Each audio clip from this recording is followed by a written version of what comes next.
कि बच्चे की रिस्पेक्ट कीजिए। आप अपने बच्चे को क्या बनाना चाहती हैं? फर्ज करें आप चाहती हैं कि आपका बेटा जो है जज बने हाई कोर्ट का और उसकी उम्र है 3 साल, ठीक है, वो कुर्सी पे बैठा हुआ है और आपने कहना थी कुर्सी खाली करो, खाला आई है तुम्हारी, तो आप उसको कैसे कहेंगे उठो? लेकिन उस पर जज साहब बैठे होंगे तो उनको कैसे कहेंगे आप? रिक्वेस्ट प्लीज आप उठिए। प्लीज आप, जहमत तो होगी आपको, बुरा ना मनाइए, ये मेरी छोटी बहन आई हुई है, तो आप अगर वहां तशरीफ रख लें तो मैं आपका बड़ा शुक्रगुजार होंगी। तो मीलॉट जो आप उसको बनाना चाहते हैं ना, उसके लिए उसको तैयार करने का मतलब यह है कि उसकी वैसी इज्जत करें जो आप उसको बनाना चाहते हैं। आप उसको हाफिज़ कुरान बनाना चाहती हैं और उसको कहते हैं उठो, तुम्हें खाना क्यों नहीं खाया, कपड़े देखे तुम्हारे कितने गंदे हो गए, चलो उसकी वैसे इज्जत कीजिए जैसे हाफिज़ कुरान की इज्जत करनी है। आपने जो उसको बनाना है उसकी वैसे इज्जत करनी शुरू कर दीजिए। और प्लीज आप याद रखिए, किसी फेलियर की वजह से अपने बच्चे की इंसल्ट ना कीजिए। बच्चे के लिए सबसे बुरी बात है इंसल्ट। जब पेरेंट्स को गुस्सा आता है ना, अपना इलाज कराइए, गुस्से वाली वर्कशॉप्स अटेंड कीजिए, इसलिए कि वो एक इंडिविजुअल है। आप जरा मेरी इंसल्ट करके दिखाइए मुझे इस वक्त। आप नहीं कर सकेंगी, मैं जुर्रत नहीं कर सकता आपकी इंसल्ट करूं। मैं जरा सा आपसे बदतमीजी से बोलूं, आप उठ के खड़े, क्या मतलब भाई? आप उठ के मोबाइल फेंक के आप उठ के चलने जाना शुरू कर देंगे। आपके बच्चे के अंदर भी वही जज्बात हैं, मगर इत्तेफाक से वो आपसे कमजोर है। जब आपने बच्चे को थप्पड़ मारा है ना किसी बात पर, वो बच्चा आपको थप्पड़ मार नहीं सकता, मगर आप यकीन कीजिए वो थप्पड़ आपने बैंक में जमा करा दिया है। लेकिन सर हमने तो ये सुना है ना कि अगर जैसे उस्ताद डांटता है या जो पेरेंट्स होते हैं वो डांट रहे हैं या तो वो आपकी बेहतरी के लिए आपके सामने आपको डांट रहे हैं, आपकी पीठ पीछे आपको बुरा, लेकिन इससे बेहतरी नहीं हो रही। इसको साइंटिफिक स्टडीज ने बताया है कि इससे बेहतरी नहीं हो रही है। अगर ऐसी होती तो डांटने से बेहतरियां हो जाती। तो हमारे पेरेंट्स ने हमें डांटा तो हम तो सही हो गए। एक्सक्यूज आपको लग रहा है मैं मैं इस बात को खत्म कर लूं ताकि हम इसको समेट लें, फिर बीच में से जो ज़मीनी बातें निकलेंगी हम डिस्कस करेंगे। देखिए, जब आपने बच्चे को थप्पड़ मारा है ना, या कहा है तुम नालायक इंसान हो, और अगर तो वो 7 साल से कम उम्र का है ना, फिर तो इससे बेहतर था कि आप उस बच्चे को कत्ल कर देते। ये ज्यादा, मतलब मैं एग्जैजरेट करके बयान कर रहा हूं, सिर्फ एक इमोशन उसमें अटैच करने के लिए। मगर 7 साल से कम वाले के अंदर आपने रिकॉर्डिंग मशीन में डाल दिया ना, तुम नालायक इंसान हो, तुम जिंदगी में कुछ नहीं कर सकते, भटकोगे तुम गलियों के अंदर। आप यकीन करें, वो 7 साल के बाद सारी जिंदगी आपकी इस बात की लाज रखते हुए साबित करेगा कि मैं भटकूंगा, वो साबित करेगा कि मैं भटकूंगा। और अगर आपने उसको थप्पड़ मार दिया, वो थप्पड़ बैंक में जमा हो गया जैसे मैंने अर्ज किया था, और उसमें फिर बैंक जैसे हर साल सूद देती है, वो सूद के साथ इकट्ठा हो रहा है। अभी वो आपको थप्पड़ मार नहीं सकता, एक वक्त में आएगा वो आपको थप्पड़ मारने के काबिल हो जाएगा और वो आपको थप्पड़ मारेगा। वो थप्पड़ जरूरी नहीं कि फिजिकल मारे, वो अचानक कहेगा मामा मुझे दुबई में नौकरी मिल गई है। आप कहेंगे मेरा तो एक ही बेटा है, लेकिन मामा आखिर रोजगार के लिए मुझे जाना ही होता है। आप कहेंगे जिसके साथ शादी की है ना मैंने, अजीब मैं बहू बेहाल आई हूं, हालांकि मेरे भाई की बेटी है, पता नहीं इसने क्या मेरे बेटे के कान में फूंक मारी है, वो उसको लेके दुबई चली, मुझे जोड़ों का दर्द है, इसके अब्बा को हार्ट अटैक हुआ है, इसको ख्याल ही नहीं आया। वो थप्पड़ था जो कि सूद के साथ इकट्ठा हुआ है, और वो अब उसने आपके मुंह पे मारा है।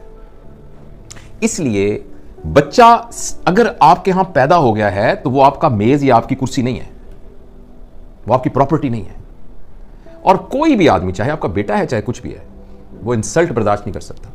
इंसल्ट को रिएक्ट करना उसको नहीं आ रहा इस वक्त, इसलिए चुप करके डर के बैठ गया। फर्ज करें वो थप्पड़ नहीं मारेगा तो उस थप्पड़ ने उसको सारी जिंदगी के लिए डरपोक भी बना, हो सकता है उसका ये रिएक्शन निकले कि वो सारी जिंदगी के लिए थप्पड़ खाना, वो थप्पड़ खाता रहेगा। वो बंदा होगा जिसको उसका बॉस भी थप्पड़ मारेगा, जिसको देखे ना, मां वो है कि जब कोई गलती करके आएगा तो उसने मां के दामन में अपने आप को छुपाना है, उसी मां ने उसको थप्पड़ मारा है। तो मां का फिजिकल होना तो इतना बड़ा क्राइम है कि जो हम सोच भी नहीं सकते। और इसको मैं अपनी तरफ से नहीं कह रहा, इसको पूरी साइकोलॉजी ने, पूरी चाइल्ड साइकोलॉजी ने साबित किया। अगर आपने बच्चे की बेइज्जती कर दी ना, किसी बात के ऊपर बेइज्जती कर दी, ये बेइज्जती अगर वो आपके खिलाफ नहीं इस्तेमाल करेगा तो वो पूरी दुनिया को इजाजत दे देगा अपने खिलाफ करने की। तो दूसरा ये है कि उसकी बेइज्जती ना करें किसी बात, और खासतौर पे आप बेइज्जती किस बात पे कर रहे हैं मुझे बताएं। तुम्हारे नंबर नहीं आए सही, क्या जिंदगी नंबर गुजारने का नाम है? नंबरों के ऊपर जिंदगी होनी चाहिए। मेरे पास मेडिकल कॉलेज में स्टूडेंट्स आते हैं 1200। मैं पब्लिक मेडिकल कॉलेज का हूं जिसमें मुफ्त, तकरीबन मुफ्त पढ़ाई होती है। तो 80,000 बंदों में से चुन के आते हैं बंदे 3,500, जिसमें से 350 मेरे पास आते हैं। आपके ख्याल में वो क्या बच्चे होते होंगे जो 1200 नंबर लेके आते हैं? और वो पहला इम्तिहान जब होता है ना, अरे अल्लाह हमारा इम्तिहान हो रहा है, हमारी स्टेज हो रही है, कहीं मैं फेल ना हो जाऊं। क्या ये वो बच्चा था 1200 नंबर लेने वाला? नंबरों ने क्या कर दिया उसको? आप सिर्फ इसलिए अपने बच्चे को इज्जत करेंगी या करेंगे कि उसके नंबर आते हैं, और जिंदगी गुजार में नंबर होने की क्या अहमियत है? इतनी सी अहमियत है। तो बेसिकली नंबर लेके हम अपनी ईगो को सेटिस्फाई कर रहे हैं और बच्चे को तबाह कर रहे हैं। वो नंबर ले बड़ी अच्छी बात है, मैं ये नहीं कह रहा कि नहीं नंबर लेने चाहिए, मगर ये नहीं है कि उसकी बेइज्जती करें आप। पूरे पंजाब में 3,500 लोगों को दाखिला मिलेगा, 80,000 अप्लाई करते हैं, 2 लाख ख्वाब देखते हैं इसके। तो उन 3500 के अलावा बाकी सारों की माँ बापों को यह इख्तियार तो नहीं है कि उनकी बेइज्जतियां करनी शुरू कर दें। तो पहला प्रिंसिपल मैंने आपको यह बताया कि 7 साल के लिए आप अपने ऊपर एक पाबंदी लगा दें, ठीक है। दूसरा मैंने आपसे अर्ज किया है कि आप रिस्पेक्ट करें उसकी। जब आप लोगों को डिसरिस्पेक्ट करते हैं ना, तो पता क्या होता है, या तो वो रिटेलिएट करते हैं अगर पावरफुल हो, अगर वो पावरलेस होते हैं तो उनकी सेल्फ एस्टीम और सेल्फ एफिकेसी कम हो जाती है। उनको लगता है मैं गंदा हूं, मुझे लगता है मैं बुरा हूं। मेरे लिए मेरी मां से बड़ी सनद कोई नहीं है जिसको मैं देखकर आंखों में देखकर फैसला करता था क्या सही है क्या गलत है। उसी मां ने मुझे थप्पड़ मारा है, यानी मेरे ऊपर सबसे बड़ा फतवा लग गया है कि मैं गंदा आदमी हूं, मैं इस काबिल हूं कि मुझे मारा जाए। क्यों भाई? जो मेरे लिए दुनिया की सबसे बड़ी मुकद्दस हस्ती थी, उसने ये फतवा दिया है कि तुम थप्पड़ मारने के काबिल हो। इसका ये मतलब है। तो अब अच्छा ये तो कहा ना आपने बच्चे, आपने बीच में आपके सवाल का जवाब दे दो कि जो अब तो ये वक्त गुजर गया, आप क्या करें? अब ये करें कि बच्चे को बुलाएं और बुला के कहें, बेटा अब तक की जिंदगी में तुम्हारी तरबियत के सिलसिले में अगर मुझसे कोई गलती हो गई है तो मुझे माफ कर दो। वो कहेगा मामा आप क्या कर रही हैं?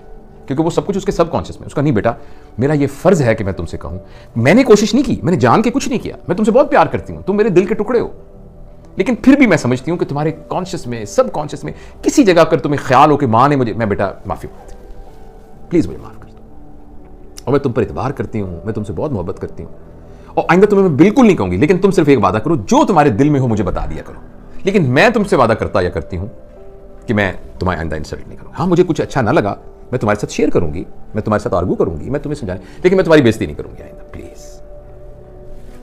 ये इसका हाल है जो बड़े हो गए उनके साथ। अच्छा।